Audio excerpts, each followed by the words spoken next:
Okay, everybody. For most people, they probably took the winter off when it came to photography. I was not one of them because the fort was open.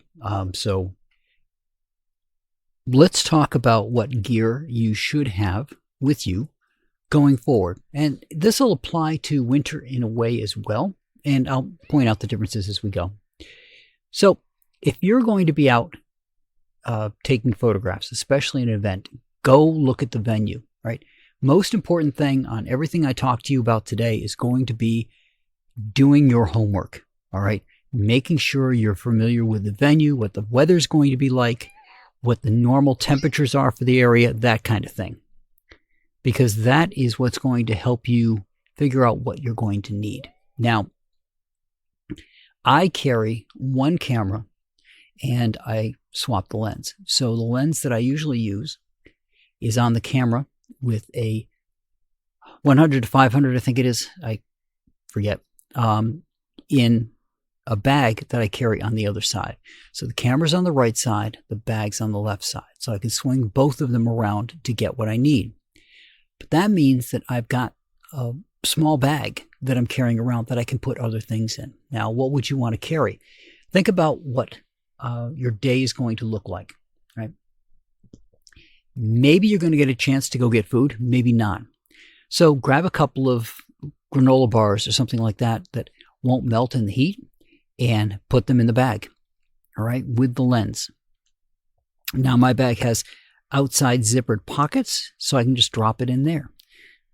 Come winter, what I will do is I may put food in there, which because the fort isn't open, the restaurant there isn't open during the winter, there is no way for me to get food on site, so I will make sure that I carry something with me.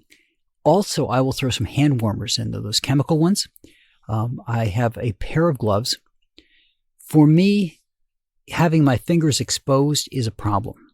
So the gloves that I get have to allow my fingers to manipulate the screens and at the same time be able to keep them warm and work the shutter and things. So what that means is I like to have a glove, an inner glove that takes the heating pads to them, so little chemical heaters, so that if I have to take my hands out to work outside of the bigger gloves, it'll keep the hand warm while I do the other things that I have to do that the bigger gloves won't allow me to do. And I hate mittens. I've never been a fan of mittens.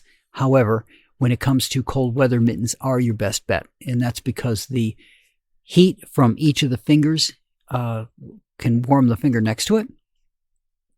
It's like that shared bodily warmth, all right? Having your fingers individually siloed into a glove causes the problem. So probably the best thing for a photographer to find would be a mitten that covers all but your trigger finger, right? So that is set aside so that you can manipulate things while the rest of your fingers are tucked away, which will get you through most things. You know, you got your thumb free, you've got one finger free. That'll allow you to manipulate a lot of stuff on a camera. But getting back to the summer, you're going to want to have some way of keeping hydrated. Now, people who hike can have a backpack that has water in it. I've got one of those to try out. I didn't get a chance to try it out last year. There wasn't a need. I typically carry a blender bottle with me. Now, the advantage of that is it allows you to use a carabiner to connect it. And again, if you're only carrying one camera, even with the bag on the other side, there's still a place for me to hook a carabiner to my pants, right? Or to the bag itself and carry the water bottle there. I typically don't hook it to the bag because when I pull it around with the lens, that can cause an issue. But if you got a carabiner that'll go around a belt, wear your belt and hook that carabiner onto it, and your bottle is out of the way and easily carried. So you've taken care of food and you've taken care of water. But what about the heat, right? You're going to want to make sure that you have a hat that will allow you to take photographs. Now, if you've ever shot with a brim, especially if you switch that camera to go into portrait, that brim's in the way, right? and I'm constantly swapping the hat around so it's backwards, but I've got the hat. You're going to want to have something on your head to help keep the heat off of the top of your head. But bearing in mind that if it's got a brim in front, you're probably going to have to swap it around. And not having a brim means that you're going to have sunglasses. Sunglasses are a positive and a negative. They're a positive as they're going to protect your eyes, but they're a negative because when they're dark like that, you can't tell when you look through your viewfinder what you're looking at. So if you're going to have a tinted glass on of any kind, make sure you get the straps so it goes around your neck, so you can just whip them off, let them fall around your neck, take your photographs bare-eyed, and then you can pop them back on again, and you don't have to worry about them getting lost or taking them off and trying to put them in your pocket or anything like that. If you've got the neck strap on it, you just pop them off and pop them back on, and you're good to go. I don't recommend putting them on top of your head. Why? Because you have a hat there already. And if you've got the hat in place and you try to put the glasses on it, odds are something's going to get lost. But what else do you need? Well, where are you going to shoot? What's the environment going to look like? When I'm at the fort, there are wet areas, the lake's right there, and there are wooded areas. Some of the reenactments take place in those wooded areas, and that means insects, right? It means insects anywhere near the lake to begin with, but they can be a little bit more intense closer to the lake or within the wooded area. So that means you're going to have some kind of insect repellent. Also, sunscreen. So if you can get one that's combined, that's a great thing to get because that kills two birds with one stone. You are protected from the sun and the exposure that you're going to have. Remember, if you're shooting an event outside, you could be out in the sun for hours and hours and hours. And if again, what does your venue look like? Is there a place for you to get out of the sun? Is there a place for you to cool down? Is there a place for you to get food? Is there a place for you to get water? Anything that you can't get on site or would be difficult or inconvenient to get on site, you've got to find another way around. Now, what do I mean by inconvenient? When the fort's doing its big events, the cafe, which I love, can get really crowded. That means if you want water, you may have a problem even getting somebody to give you the water because they've got so many tables filled with people. So keep all of that in mind. Keep a backup of some kind that you can bring with you so that you can go back when it's not as busy. Or talk to the cafe crew of wherever you're going to be and ask them what their day looks like, typically.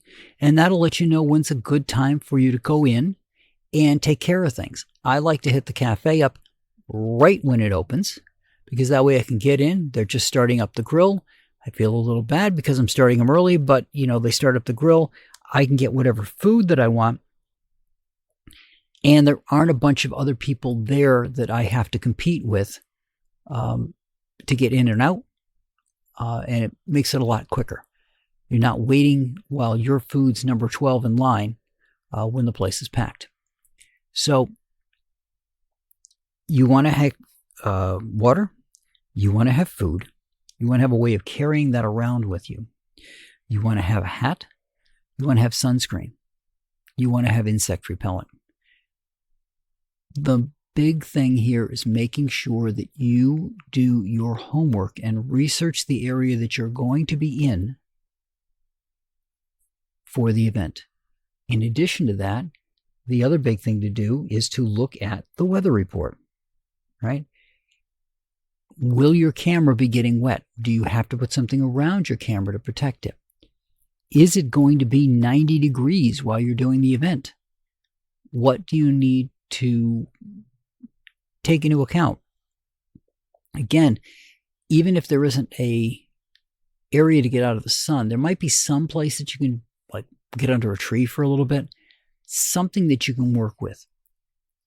If you're talking like a place at the fort, there's a lot of trees and things around there that you can get to, and you've got the wind coming off the lake, right?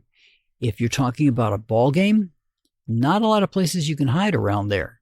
You can get underneath the stands, depending on the size of the stadium that you're in, and get out of the sun a little bit there as well.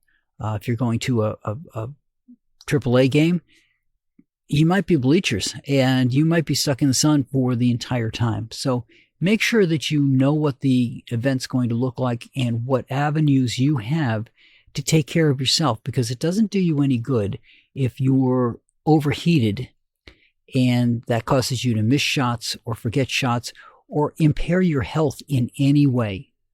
That's not something you want to ever do. You have to take care of you while you're out doing these photographs. In addition to that, as we talked before, other equipment that you might have that needs to be there that's photo related is, do you want to carry a monopod or a tripod with you? Can you, first of all, check with the event, but do you want to carry that with you so that you're not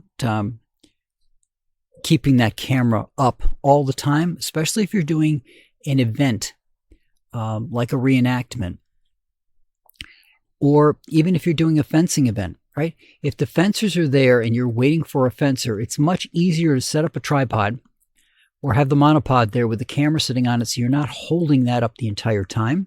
And when certain things happen, you can take pictures quicker because you're not swinging the camera up. If the entire event's happening and you're viewing it through your lens finder, that allows you to quickly and easily react to what's going on around you. By not having to hold the camera up, that means you can do it for a much longer amount of time. And if it's hot outside, having that extra aid to take that weight will help you in the long run.